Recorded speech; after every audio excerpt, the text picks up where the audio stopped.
এটা ভিডিও নতুনকৈ আৰু দেখিবলৈ পোৱা গৈছে ইমান দিনে এই ভিডিওটো ক'ত লুকাই আছিল কিয় লুকাই আছিল কোন হয় যিয়ে জুবিন গাৰ্গক লাইফ জ্যাকেট নিপিন্ধাকৈ পানীত নামিবলৈ বাৰম্বাৰ কৈ আছিল বহু কথা বহু অভিযোগ এনেকে যাব লাগিব কি নামি দে নামি দে এনেকে নামা হ্যাঁ ঠেলি দিও নেকি জুবিনাক লগত লৈ যা যাই আছে যোৱা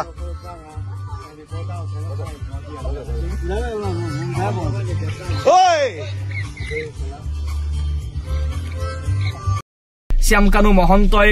পূৰ্বে কৈছিলে যে জুবিন গাৰ্গে নিজেই গৈছিলে বহু পূৰ্বে এক চেনেলত আকৌ আপডেট দিছিলে যে জুবিন গাৰ্গে গান গাব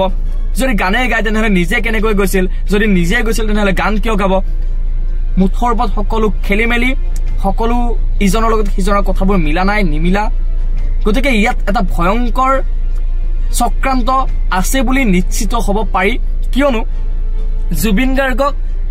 এই সকলে হত্যা কৰক বা নকৰক কিন্তু জুবিন গাৰ্গৰ বিৰুদ্ধে যে এটা ভয়ংকৰ ষড়যন্ত্ৰ ৰচি আছিল হে এক প্ৰকাৰ নিশ্চিত হৈছে শেখৰৰ হোৱাটছআপ মেছেজত কিয়নো শেখৰে স্পষ্টভাৱে লিখিছে যে জুবিনক বহুত লুটিলে সিদ্ধাৰ্থে বহুত লুটিছে সিদ্ধাৰ্থৰ যি প্ৰপাৰ্টিৰ তালিকা ওলাইছে সেই প্ৰপাৰ্টিৰ তালিকাই হতচকিত কৰি পেলাইছে জুবিন গাৰ্গৰ হাতত টকাই নাছিল বুলি যি নতুন নতুন তথ্য আহি পৰিছে অত্যন্ত চিন্তনীয় গতিকে